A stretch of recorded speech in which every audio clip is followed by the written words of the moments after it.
धान के किसानों के लिए 850 करोड़ का प्रावधान करने के लिए धन्यवाद देते हुए इस राशि को थोड़ा और बढ़ाने की अपेक्षा करता हूं माननीय वित्त मंत्री जी से।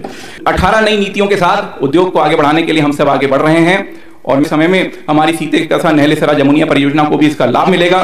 कि हमारा कर्जा बढ़ नहीं रहा है, हमारा कर्जा कहीं ना कहीं व्यवस्थित हो रहा है। 15% से ज्यादा का बढ़ोतरी का बजट है ये। 10% से ज्यादा प्रदेश ने उन्नति प्राप्त की है, यानी जीएसडीपी हमारी बढ़ी है, ग्रोथ हुई। अध्यक्ष जी, गौरव प्रथम बार के विधायक हैं और मुझे लगता है कि बजट जैसे भाषण में पूर्णतः विषय केंद्रित बोलने का ये जो प्रयास है कम लोग है, आपका स्नेह मिला, आपको भी धन्यवाद, गौरव जी को भी। माननीय अध्यक्ष महोदय, हमेशा की तरह आपका संरक्षण मुझे प्राप्त हुआ है। इस पूरे सदन का संरक्षण लेते हुए आज 2025-26 के बजट को लेके जो शुरुआत हमारे माननीय मुख्यमंत्री जी के नेतृत्व में माननीय वित्त मंत्री जी ने करी है, उसके लिए 2 लाइनें मैं जरूर कहना चाहूंगा। गरीब दिल के करीब है, युवा इसकी तकदीर है, यह वो मध्य प्रदेश है जो विकसित होकर देश की तस्वीर है। 15% से ज्यादा का बढ़ोतरी का बजट है ये। 10% से ज्यादा प्रदेश ने उन्नति प्राप्त की है, यानी जीएसडीपी हमारी बढ़ी है, ग्रोथ हुई है। और ये जो ग्रोथ है ये पूरे देश के बड़े प्रदेशों की अगर हम चर्चा करें तो सबसे तेजी से बढ़ने वाले प्रदेशों में अगर कोई है तो मध्य प्रदेश है। मध्य प्रदेश की अर्थव्यवस्था 13% की ज्यादा की दर से बढ़ती हुई देश में एक अपनी अलग ही पहचान बना रही है। बड़ी चर्चा चल रही थी, कर कम हो रहा है, कर कम हो रहा है।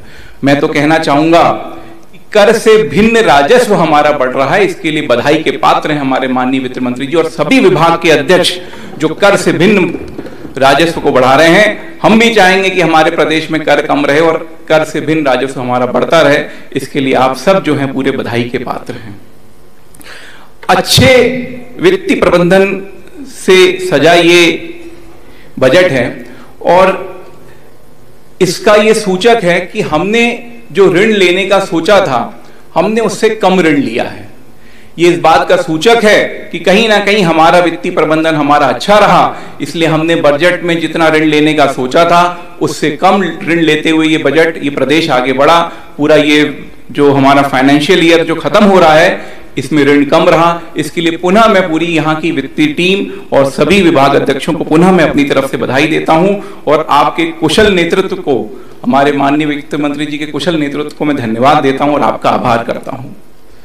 हमारी प्रदेश का जो वित्तीय मैनेजमेंट मॉडल जो है ये 15 फाइनेंस कमीशन का जो दर्शाया हुआ रोड मैप है उसको अक्षरशः पालन कर रहा है। मैं माननीय हमारे सम्माननीय विपक्ष के सदस्य जिनने बहुत लंबे आंकड़ों के साथ इस चर्चा को शुरू किया था उनके ध्यान में लाना चाहूंगा कि वित्त विभाग अक्षरशः, मैं पुनः माननीय जी आपके सामने कहना चाहूंगा, वित्तीय विभाग अक्षरशः जो है वित्तीय मैनेजमेंट का पालन कर रहा है। जैसा कि 15 फाइनेंस कमीशन के रोड मैप में दिया हुआ है उसी तरीके से हमारा वित्त विभाग जो है इस बातों को आगे बढ़ा रहा है। इसके लिए पुनः मैं वित्त विभाग के सभी अधिकारी कर्मचारी माननीय वित्त मंत्री जी के नेतृत्व में आप सबको बहुत बधाई देता हूं। विकसित मध्य प्रदेश का संकल्प, 5 वर्षों में बजट को दुगना करने का संकल्प और इस दिशा को दिखाते हुए हमारा मध्य प्रदेश आगे बढ़ते हुए जीआईएस जैसे उपक्रम को सामने ला रहा है। अच्छी हमारी उद्यम की योजनाएं हैं, मैं उनके बारे में ना जाऊंगा, लेकिन एक बात मैं आपके सामने रखना चाहूंगा माननीय अध्यक्ष जी कि मध्य प्रदेश उन बड़े राज्यों में शुमार है जहां रेवेन्यू सरप्लस यानी राजस्व आधित्य रहता है। लेकिन एक बात और मैं सबके ध्यान में लाना चाहूंगा, 2019 में हम रेवेन्यू डेफिसिट में थे। कोविड 20 में आया लेकिन 19 में हम रेवेन्यू डेफिसिट थे और मैं बताने की सब जानते हैं कि 2019 में किसकी सरकार थी। मध्य प्रदेश अगर पिछले 20 सालों में रेवेन्यू डेफिसिट कभी आया दोबारा तो 2019 में आया। तो पुनः मैं किसी को बताना नहीं चाहूंगा कि 2019 में किसने बजट पेश किया था। ये सारी बातें मैं आपके ध्यान में लाना चाहूंगा।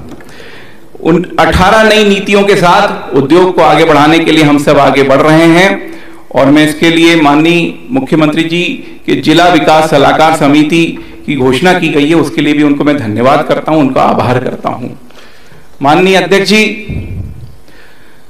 मध्य प्रदेश का जो बजट है और उसमें बताया हुआ जो रास्ता है उससे ये हो रहा है कि हमारा कर जो है वो किसी के ऊपर नहीं लग रहा है। मैं पुनः बधाई देना चाहूंगा माननीय वित्त मंत्री जी को कि उन्होंने इस बजट में एक भी नए कर की घोषणा नहीं की है, कोई भी नया कर नहीं लगाया है, कोई भी कर नहीं बढ़ाया है। चर्चा चल रही थी, पूरी करना चाहूंगा, अधूरी रह गई थी। भैया बोले, भाई साहब बोले 4,62,217 करोड़ की आउटस्टैंडिंग लायबिलिटी है। बिल्कुल सही है, हम भी मना नहीं करते, किंतु परंतु यही आंकड़ा जो था वर्तमान में 2024-25 में जो 30% होता है total liability to GSDP ratio, ये 2002 और 3 में 43.3% था। 13% हम नीचे लाए हैं। एक आंकड़ा और दूंगा, इंटरेस्ट की चर्चा कर रही थी कि हम ब्याज भर रहे हैं।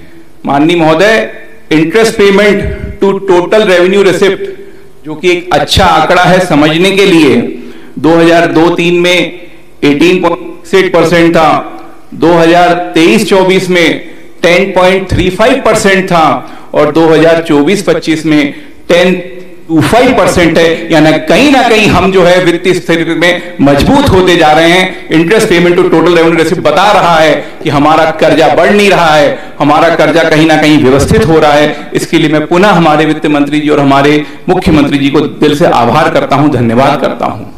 गौरव जी, आप अच्छा बोल रहे हैं, लेकिन समय की सीमा का ध्यान रखना पड़ेगा। समय पूरा हो गया। बस 2 विषय माननीय अध्यक्ष जी, आपके संरक्षण में बस 2 विषय रखना चाहूंगा, सारा कुछ छोड़ देता हूं। जो बात मैं सबके सामने रखना चाहता हूं कि मध्य प्रदेश ने एक जो संकल्पना की है तकनीकी शिक्षा और अन्य शिक्षा के क्षेत्र में बढ़ने के लिए, इस संकल्पना को मैं पुनः अपनी तरफ से बधाई देता हूं।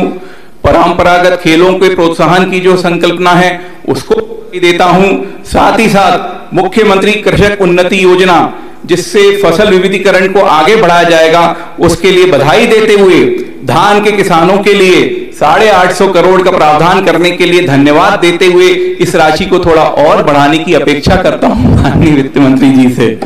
गौशाला के लिए भी सारे प्रबंधन किए गए हैं। माननीय अध्यक्ष महोदय, अधोसंरचना जो कि एक बहुत बड़ा विषय होता है, जो कि आगे की दिशा दिखाती है, उसमें 85,076 करोड़ रुपए, जो कि कुल बजट का 20% है। इतनी बड़ी राशि देने के लिए मैं समझता हूं पूरे देश में आमतौर पे सभी प्रदेश 15 से 16% अधोसंरचना पे रखते हैं। मध्य प्रदेश के इस बजट में लगभग 20% है। इसके लिए पुनः मैं माननीय वित्त मंत्री जी और माननीय मुख्यमंत्री जी को बधाई देते हुए, सोशल इंपैक्ट बॉन्ड के लिए धन्यवाद देते हुए, सारी बातें हम सबके बीच में आ चुकी थी।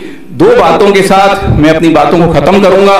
सिंचाई के क्षेत्र में 17,862 करोड़ का एक बड़ा प्रावधान किया गया है। 100 लाख हेक्टेयर की हम सबकी एक एम्बिशियस योजना है। मैं यही अपेक्षा करूंगा कि आने वाले समय में हमारी सीते कसा नहलेसरा जमुनिया परियोजना को भी इसका लाभ मिलेगा। ऊर्जा के क्षेत्र में और स्वास्थ्य के क्षेत्र में भी बड़ी संकल्पना की गई है। इसके लिए भी मैं धन्यवाद देते हुए आप सबका हृदय से धन्यवाद करता हूं, आभार करता हूं। बहुत बहुत धन्यवाद गौरव जी। अध्यक्ष जी, गौरव प्रथम बार के विधायक हैं और मुझे लगता है कि बजट जैसे भाषण में पूर्णतः विषय केंद्रित बोलने का ये जो प्रयास है कम लोग होता है। आपका स्नेह मिला, आपको भी धन्यवाद, गौरव जी को भी धन्यवाद।